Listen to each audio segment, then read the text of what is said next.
Yeah, dear student, welcome back to the revision class of business studies. And today we are going to study or to do the revision of chapter 2, that is principle of management. Clear? So in the beginning of chapter, one case study has been given of the Toyota Motors. Clear? Toyota Motors is well known for their good quality of four wheelers everywhere. In the whole world, they are renowned for their best four wheelers. So business principle are the general guidelines which help the business in accelerating the area of their business. Clear?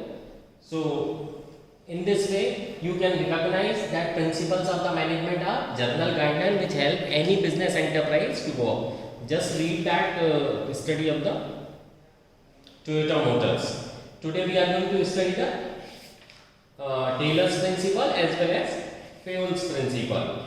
Clear?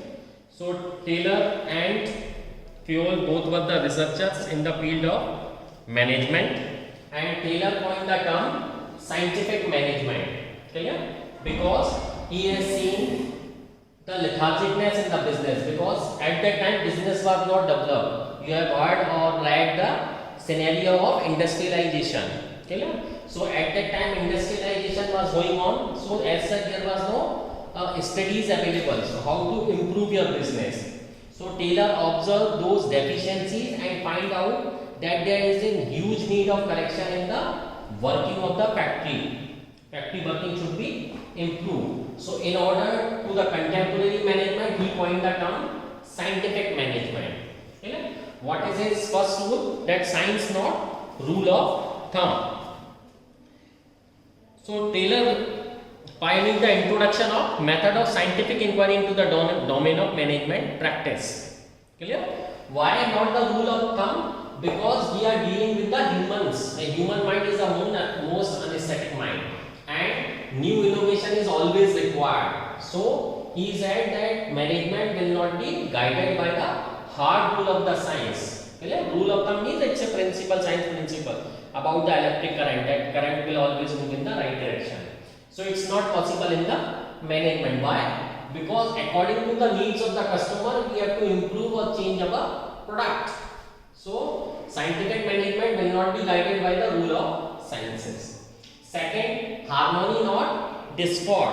What does it mean? This simply means that there shall not be any conflict between the owners, management and the workers. There shall not be any conflict between the senior worker as well as junior worker. Clear? If both of them will fight, what will happen? The productivity of the organization will go down. So there shall not be any conflict. That is called class conflict. Clear? That shall not prevent. On the other hand, Taylor coined one very good thing, that is called mental revolution. What thing he has coined? Mental revolution. Clear? In which he said that alone capital can't do and alone labor can't do anything.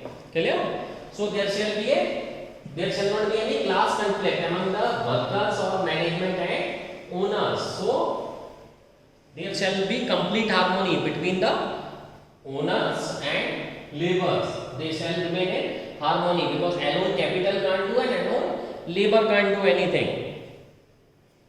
So that is why he coined another term, that is called mental revolution. Harmony not discord. I will give you an example over here of the Japanese labor. Japanese labor, when they demand anything from their owner or management, so they will never go for the strike. Clear? They never go for the strike or lockout.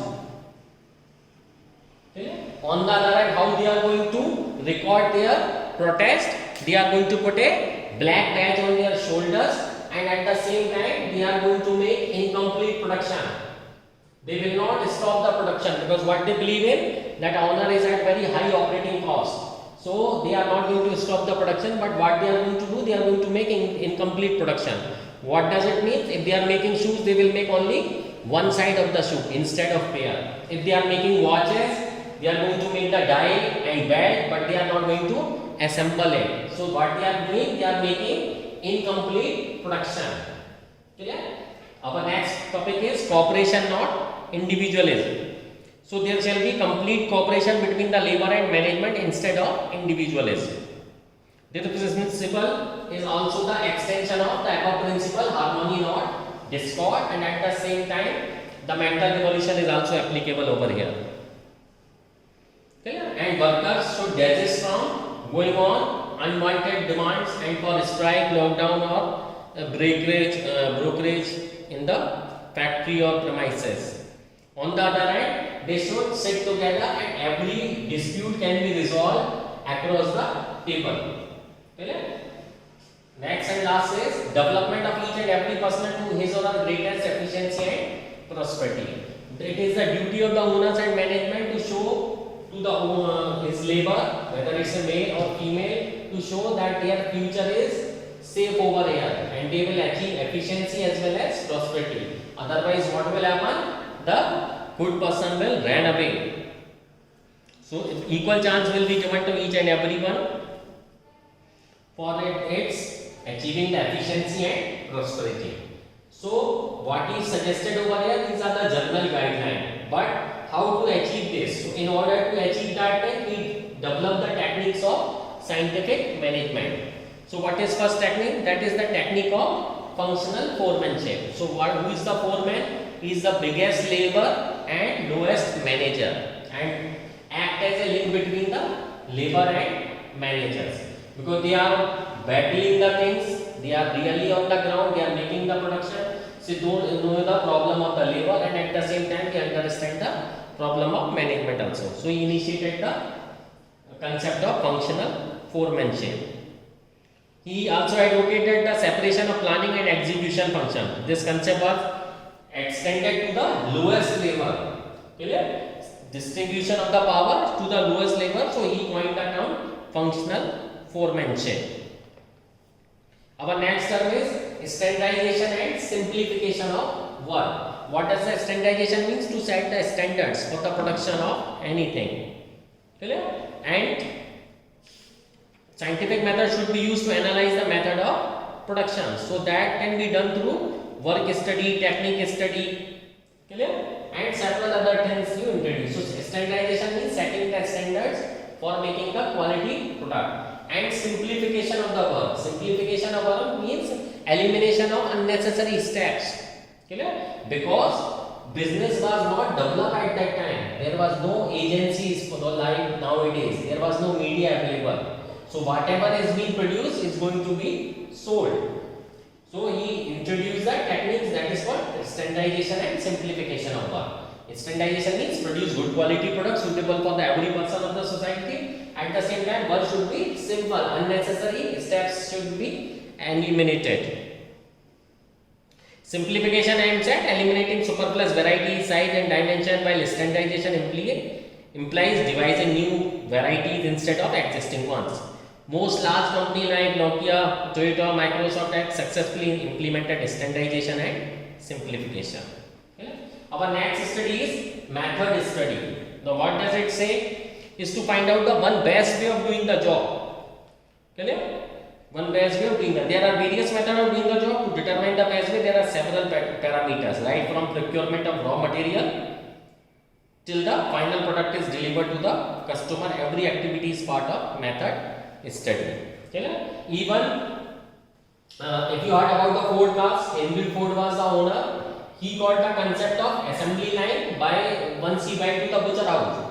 So he saw that and the ladies are standing in a queue on and in front of them the part of the pigs are coming. They are sorting out the good things and throwing the bad one in front of the dustbin. Clear? So from there he got the concept of assembly line and introduced the same assembly line in assembling of the cars. So this is called method study. Next is motion study. It refers to the study of the movement like lifting, putting objects, sitting, changing position, which are undertaken while doing the typical job. So he also set down the several steps of motion study, how to make the motion and to reduce the unnecessary motions. Taylor devised the concept of assembly line by using method study. Ford again has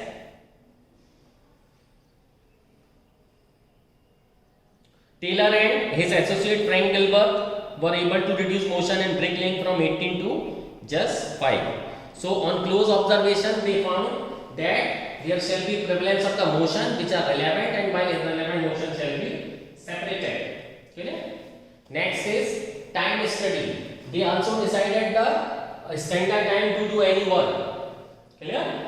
For example, in a cardboard industry, they observe that in order to make one box, 20 minutes is required.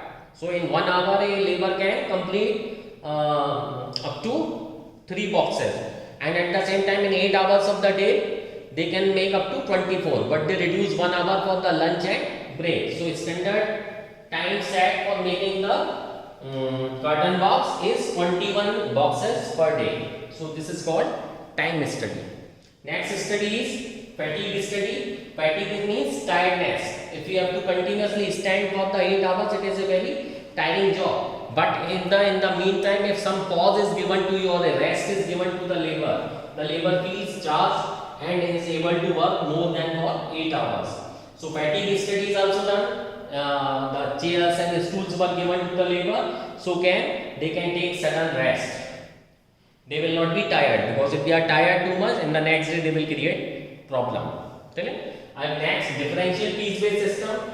Taylor was ardent supporter of making good payment to the healthy workers or workers who are efficient and giving less payments. Instead of giving fixed payment, he decided the differential piece-based system.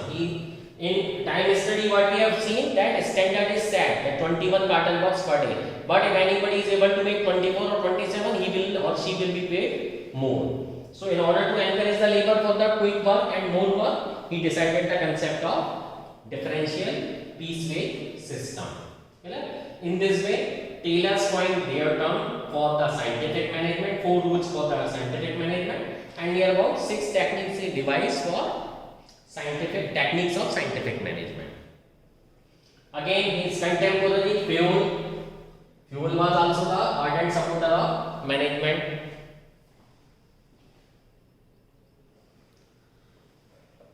Clear? So again, Feull also has laid down the journal guidelines. Whatever principle is there, actually these principles are the journal guidelines, and actually what you will do in business is totally dependent upon you. So these are the journal guidelines given just 2 centuries back, but still they are applicable in nowadays business. So first is division of work. Work should be divided into the small unit so that it can be done easily. Clear? If the lethargic processes are there, it will not happen the completion of the work. Next is authority and responsibility. There shall be clear distinction between the authority and responsibility of the labor. If you are giving the authority but not the responsibility, they will not work properly. Similarly, responsibility is given without the authority, so work is not possible. So there shall be a complete balance between the authority and responsibility of the person.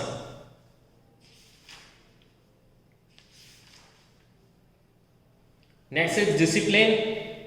So it's an obedience to the organization rule. Without discipline, nothing is possible. Even if you are a student, discipline is required in your study. So discipline is very necessary. Okay? I will give you an example of Tata Motors when they opened their plant over here. First they took their labors for the discipline and yoga, because if your body is not disciplined, if your mind is not disciplined and calm, you can't work in a typical environment, and then you will cause damage to yourself as well as you put the life of others people in dangers. So discipline is very necessary. Unity of the command. So according to the Feull, there shall be only one boss. If multiple bosses will give the command, it will create a confusion and chaos. So there shall be unity of command. Next is unity of the direction.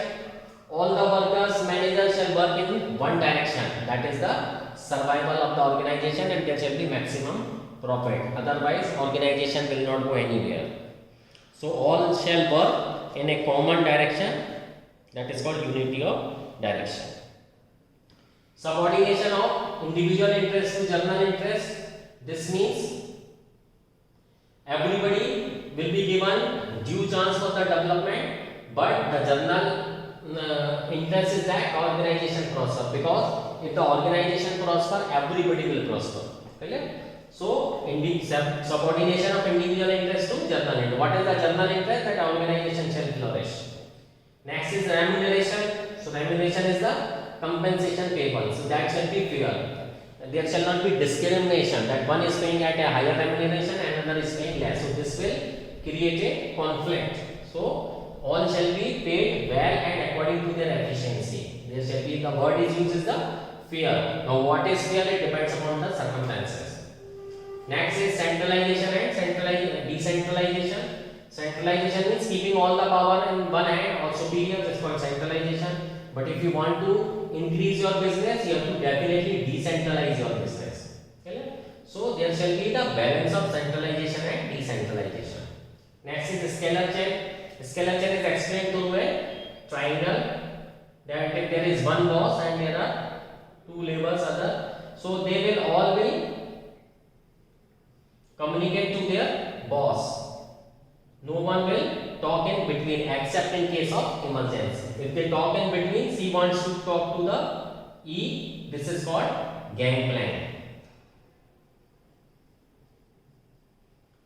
In order to maintain the authority, B and C will report to the A and D and E will also report to them. They will not talk in between. Only in case of emergency they will talk, and this is called gangplank. Order means all man material will be in order. I will give you one very good example. If you heard about the Boeing company which makes aeroplane, they use near about 1 lakh type of nut and bolt. So for that purpose, every day's work is decided in advance, because one team is there who sort out the nut and bolt to be used every day. So that work should be finished in that day only, and this is only possible when there is everything is in order. Clear? Our next topic is equity. Equity means equality, so there shall be equality. Again, this principle is resembling to the remuneration. All persons of the same cadre shall be treated equally, and there shall not be any discrimination on the basis of education or something like that. Races shall not be there or caste shall not prevail. So everybody shall be treated equally. Stability of the personnel. This means person shall, for how much time it will continue. If you give them a conducive environment, a person will remain stable in your organization.